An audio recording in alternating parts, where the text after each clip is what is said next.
everyone, welcome back to Equipoise classes. I hope you all are doing really well.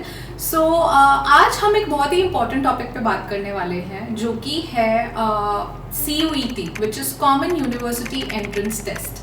Common University Entrance Test 2 साल पहले आया. पहले आप normally CBSE से अगर बिलोंग करते थे तो आपने बोर्ड्स दिए, उसके बाद आपका परसेंटेज आई एंड आपके बेस्ट 4 के हिसाब से कट ऑफ आ जाती थी DU में एंड आपका एडमिशन हो जाता था. बट लास्ट 2 ईयर्स से ये प्रोसेस थोड़ा चेंज हुआ है एंड अब कॉमन यूनिवर्सिटी एंट्रेंस टेस्ट देना कंपलसरी है and you pick up the subjects that you need to select. I mean जो भी आपको कोर्स ऑप्ट करना है आप उससे रिलेटेड सब्जेक्ट्स ऑप्ट करते हो और आप उनका common university entrance test which is also known as CUET वो एग्जाम आप देते हैं. लेकिन बहुत सारा कंफ्यूजन रहता है अभी भी इस एग्जाम को लेके. सबसे पहले तो अगर आप क्लास 11th और क्लास 12th में हैं और आपके बोर्ड्स आने वाले हैं तो पहले ही बहुत हाइपर होते हैं स्टूडेंट्स की बोर्ड्स की तैयारी करनी है. So how are we going to do and prepare for both boards as well as CUET. Why? Because अगर बोर्ड्स आपके मार्च में एंड होते हैं तो आपका मई में या फिर जून में मिड में से आपका CUET का एग्जाम स्टार्ट हो जाता है. So you hardly gate 1.5 month in between to prepare for CUET. Which brings us to the point that आप CUET की प्रिपरेशन पूरी तरह नहीं छोड़ सकते कि हम बोर्ड्स के बाद तैयारी कर लेंगे. बहुत ईजी है नहीं, इतना इजी नहीं है, लेकिन इजी है भी. अब ये क्या हुआ, मैंने तो 2 चीजें बोल दी which are contradictory. Actually it is not contradictory because we need to follow an integrated approach. What do we mean by integrated approach? अगर आप क्लास 12th में आ गए हैं, पहले तो क्लास 11 से ही स्टार्ट करिए क्योंकि सबसे पहले हमारा रहता है कि आप जब भी किसी भी क्लास में आप किसी भी एग्जाम की तैयारी कर रहे हैं कोशिश करिए उसका सिलेबस डाउनलोड करके एनालाइज करने की कि एक्चुअली वो एग्जाम में पूछने क्या वाला है. ठीक है, तो अगर आप शुरू कर रहे हैं अपने बोर्ड्स की तैयारी, आपको पता है CBSE के अकॉर्डिंग बोर्ड्स का क्या सिलेबस है. सिमिलरली आप at the same time CUET के वेबसाइट पे जाइए और CUET की वेबसाइट जो कि मैं डिस्क्रिप्शन बॉक्स में आपको लिंक दे दूंगी उसका, आप उस पर जाइए, वहां से इकोनॉमिक्स का सिलेबस डाउनलोड करिए और आपको पता चलेगा कि थोड़ा सा पार्ट माइक्रो इकोनॉमिक्स का आता है और बाकी का पार्ट क्लास 12th का ही रहता है. सो आप इसके लिए एक इंटीग्रेटेड अप्रोच फॉलो कर सकते हैं. लेकिन ये इंटीग्रेटेड प्रिपरेशन कैसे होती है इस पे मैं अलग डिटेल वीडियो लाऊंगी. आज जो हम बात करने वाले हैं वो है CUET CBSE से अलग कैसे है. सो बात करते हैं CBSE की. CBSE में आपको सबसे पहले देखने को मिलते हैं ऑब्जेक्टिव क्वेश्चंस जो कि अब आने लगे हैं. मल्टीपल चॉइस क्वेश्चंस आते हैं. इसी के साथ साथ आपको सब्जेक्टिव क्वेश्चंस भी दिखते हैं. 6 मार्कर भी दिखते हैं, 3 मार्कर भी दिखते हैं, 4 मार्कर भी दिखते हैं जिसमें आपको डिटेल्ड आंसर लिखना होता है. सो ये दोनों तरह के क्वेश्चन मिलते हैं. इसी तरह बोर्ड्स में आपके इकोनॉमिक्स की अगर मैं बात करूं तो 2 मेन डोमेन्स होती हैं, या तो मैक्रो इकोनॉमिक्स होता है या इंडियन इकोनॉमिक डेवलपमेंट होता है. ये बेसिकली थोड़ा थोड़ा मैं आपको ब्रीफली बता रही हूँ कि ये रहता है आपका CBSE का पार्ट. अब बात करते हैं CUET की. CUET में सिर्फ और सिर्फ ऑब्जेक्टिव टाइप क्वेश्चन ही आते हैं, कुछ डिटेल लिखने को नहीं आ रहा है आपको. मल्टीपल चॉइस क्वेश्चंस आएंगे बट इसमें भी एक कैच है, मल्टीपल चॉइस क्वेश्चंस बहुत तरीके के होते हैं. लेकिन बात कर लेते हैं इसके सिलेबस की. सो इसके सिलेबस में जैसे हमने देखा था CBSE में macro economics and Indian economic development है, CUET में मैक्रो इकोनॉमिक्स और इंडियन इकोनॉमिक डेवलपमेंट तो है ही, पर साथ साथ माइक्रो इकोनॉमिक्स के भी कुछ पोर्शन या कुछ चैप्टर्स आपको देखने को मिलेंगे. इसी के साथ साथ CBSE में कुछ चैप्टर्स डिलीटेड हैं, वो चैप्टर्स भी CUET में इंक्लूड करे जाते हैं. ये चीज CUET को थोड़ा सा अलग बनाती है. और अगर हमें डाइव डीप करना है CUET में और समझना है कि CUET और ज्यादा अलग कैसे है, अभी बहुत ज्यादा डिफरेंस नहीं फील हो रहा ना, एक्चुअली अलग है क्योंकि इसके मल्टीपल चॉइस क्वेश्चन बहुत तरीके के होते हैं. मैं थीम्स में डिवाइड करती हूँ. सो अलग अलग थीम होते हैं मल्टीपल चॉइस क्वेश्चंस के. अगर हम बात करें सबसे सिंपल होता है stand alone multiple choice question. Stand alone multiple choice question simple, एक स्टेटमेंट दी है, 4 ऑप्शन है, पिक 1, एक सही है, काम खत्म. लेकिन अब शुरू होते हैं अलग टाइप ऑफ क्वेश्चंस, अलग टाइप ऑफ थीम्स. अभी डिफरेंट टाइप ऑफ थीम्स कौन से हैं आपको देखने को मिलेगा. New introduction which is chronological based questions. So यहाँ पे इवेंट आपको दे दिए होंगे, आपको क्रोनोलॉजिकली अरेंज करना है which means you need to remember the year.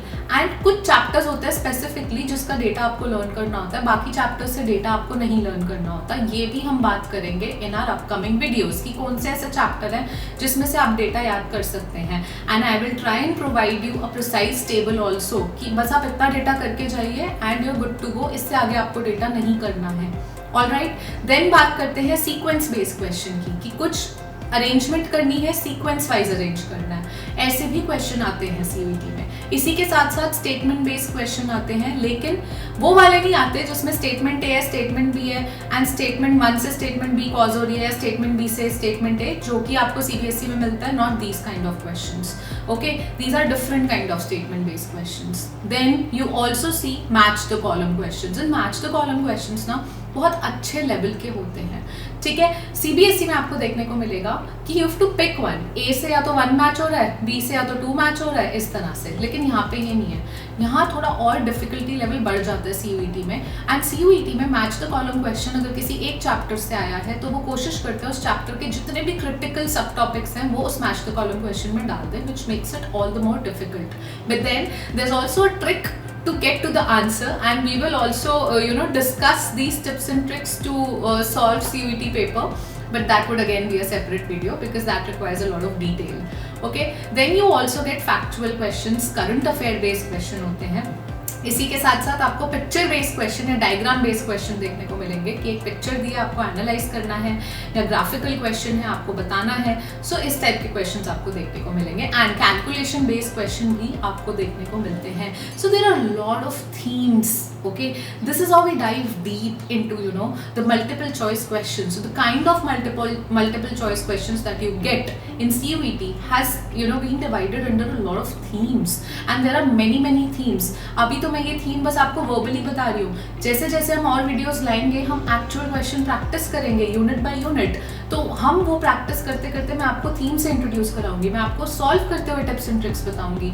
इसी के साथ साथ मैं आपको सोर्स, जो कि बेस्ट सोर्स हो सकता है सीयूईटी प्रिपरेशन का, what is the best source of CUET preparation. So whenever I ask this question to my students, they have multiple answers कि ma'am Sandeep Garg, ma'am TR. Jain, and what not, but I always say there is only one and one source. ये बाकी जो आप sources बताते हो ना, या बाकी जो बुक्स बताते हो, these books are very good, okay, for concept clearing, I won't deny that. But अगर आप एनसीईआरटी नहीं पढ़ के गए हो सीयूईटी के लिए, so I am really sorry, but आपका 100% आना बहुत मुश्किल है, क्योंकि एनसीईआरटी एक ऐसा सोर्स है सीयूईटी को सॉल्व करने का कि आप लाइन बाय लाइन, सीयूईटी के मैं आपको एक्चुअल क्वेश्चंस दिखाऊंगी एंड एनसीईआरटी के पैराग्राफ दिखाऊंगी, साथ साथ comparison, and you will see कैसे एक एक लाइन से क्वेश्चन बना हुआ है। सो एनसीईआरटी दिखने में क्या इतनी पतली सी बुक लगती है ना कि इसको क्या है, उसको पढ़ना ही एक आर्ट है, क्योंकि वो अपने आप में बहुत डिफिकल्ट है।